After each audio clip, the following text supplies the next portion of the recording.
කෝටිපතියන් බිහි කරන ධනවතුන්ගේ සංකේතය.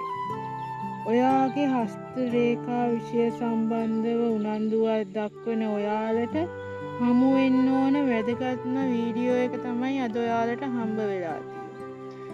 හස්ත රේඛා විෂයේදී ධනවතුන් කෝටිපතියන් මුදල් ලැබීම සම්බන්ධව තම හස්තයේ රේඛා පිහිටීම් බොහෝමයක් තියෙනවා.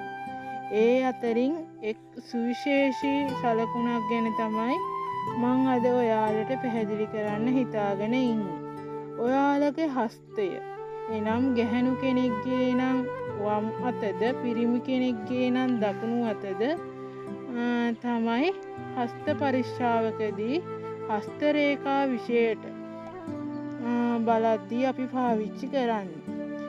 දියුණුවක් වීමට අපේක්ෂා කරන ඔබගේ වෙදගිල්ලට වඩා සුළඟිල්ල උසින් වැඩි නම් අන්න එය ඊටාම සුබ ලක්ෂණයක්. ඒ කියන්නේ ගොඩක් කෝටිපතියන් ධනවතුන් සහ බුද්ධියෙන් ඉහළ කට්ටියට මේ පිහිටීම තියෙනවා. දැන් සමහරක්ගේ මේ පිහිටීම තිබූ පමණින් ඔවුන් කෝටිපතියෙක් ධනවතෙක් වෙන්නේ නැහැ. හස්ත රේඛා විෂය කියන්නේ ජ්‍යොතිෂය සම්බන්ධ වෙන විෂයක්. ඒ කියන්නේ මේ දෙකම එක සංගලනයක් කරලා තමයි හරි නිශ්චිතවම අපිට කියන්න පුළුවන් මේ සංකේතය මේ පිහිටීම මගින් ඔබට ධනවතෙක් කෝටිපතියෙක් වෙන්න පුළුවන්ද කියලා. ඔයාලගේ හස්තයේ සුළඟිල්ල වෙදගිල්ලට වඩා උසයි නම් අනිවාර්යෙන් ඒ අර ධනපතියෙක් හෝ කෝටිපතියෙක් බිහිවීමේ පුණ්‍ය ඒ කියන්නේ වාග්ය ඔබට පිහිටලා තියෙනවා. ඔයාගේ සුළඟිල්ලට වඩා වෙදගිල්ල ප්‍රමාණයෙන් විශාල හෝ වෙනං කුමන ආකාරයෙන්ද පිහිටලා තියෙන්නේ කියලා ඔබේ හස්තයේ ෆොටෝ එකක් කමෙන්ට් එකක් විදියට දාගෙන යන්න අමතක කරන්න එපා. ඒ වගේම තවත් සුවිශේෂී කරුණක් කියන්න තියෙනවා.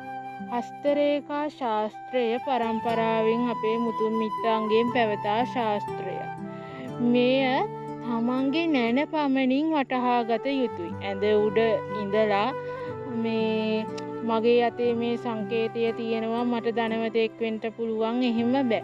අප උත්සාහය මතින් ඔබ දෙයක් පටන් ගන්න ඔබගේ පුණ්‍ය බල මහිමය මත එය තීරණය වෙනවා. හස්තයේ තිබූ පමණින් ඔබ ධනවතෙක් වේ කියා සිතන්න එපා. හස්ත රේඛාව පිහිටූ හෝ සංකේතය මගින් මේ ජ්‍යොතිෂය ඒ වගේම තමන්ගේ උත්සාහය කැපවීම තමන්ගේ පුණ්‍ය බල මහිමය මතින් තමයි මේ දේ තීරණය වෙන්නේ. එහෙනම් සුබ දවසක්. ඔබගේ හස්තයේ මෙම රේඛා පිහිටීම මේ සුබ ලකුණ කොහොමද තියෙන්නේ කියලා කමෙන්ට් එකක් දාගෙන යන්න අමතක කරන්න එපා. සුබ දවසක්. ගිහින් එන්න.